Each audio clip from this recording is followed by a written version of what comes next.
passer ses hivers aux États-Unis, il ne suffit pas de veiller à ce que son passeport soit à jour. Les retraités migrateurs sont des résidents canadiens qui passent une partie de l'année aux États-Unis. Ils doivent être conscients du fait qu'ils pourraient devoir produire une déclaration de revenus aux États-Unis et fournir des renseignements sur leurs actifs financiers à l'IRS, au même titre qu'un citoyen ou un résident américain. Les citoyens et les résidents américains doivent déclarer leurs revenus de toute provenance et payer l'impôt sur ceux-ci aux États-Unis. Même si vous ne passez que quelques mois par année aux États-Unis, vous pouvez être considéré comme un résident de ce pays aux fins de l'impôt américain. Vous pouvez donc être tenu de produire une déclaration de revenus des États-Unis et de satisfaire à des exigences de déclaration de renseignement au même titre qu'un citoyen ou un résident américain. Cela s'explique par le fait que dans certaines circonstances, vous êtes réputé résident américain aux fins de l'impôt sur le revenu des États-Unis. Si vous satisfaisez aux critères de présence importante qui seront abordés ci-après.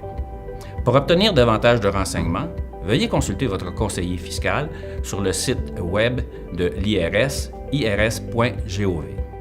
Afin de déterminer si vous répondez aux critères de présence importante pour l'année en cours, vous devez additionner le nombre total de jours que vous avez passés aux États-Unis cette année au tiers des jours que vous y avez passés au cours de l'année précédente et au sixième du nombre de jours passés là-bas 2 ans auparavant.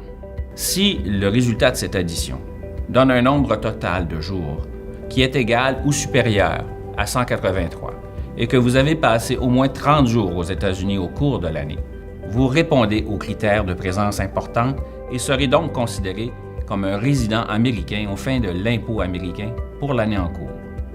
Autrement dit, vous ne répondez pas à ce critère lorsque vous avez passé moins de 120 jours par année aux États-Unis. Toutefois, si vous rencontrez ce critère, mais que vous avez passé moins de 183 jours aux États-Unis au cours de l'année, vous pouvez démontrer que vous avez des liens plus étroits avec le Canada. Pour ce faire, vous remplissez le formulaire 8840 ou Closer Connection Exception Statement for Aliens et le soumettre à l'IRS afin d'être considéré comme un non-résident. Si les renseignements indiqués sur le formulaire permettent d'établir que vous avez un lien plus important avec le Canada, vous ne serez pas considéré comme un résident américain aux fins de l'impôt et ne serez pas tenu de produire une déclaration de revenus des États-Unis. Par contre, si vous avez passé plus de 183 jours aux États-Unis au cours de l'année, vous ne pourrez pas remplir ce formulaire afin de démontrer que vous entretenez un lien plus étroit avec le Canada. Et vous devrez vous appuyer sur des règles de prépondérance, les règles dites Tiebreaker Rule, de la Convention fiscale entre le Canada et les États-Unis, afin de démontrer que vous résidez au Canada. En bref, si vous comptez séjourner régulièrement aux États-Unis, assurez-vous de compter les jours passés dans ce pays afin de ne pas devenir un résident des États-Unis aux fins de l'impôt sur le revenu américain, à votre insu.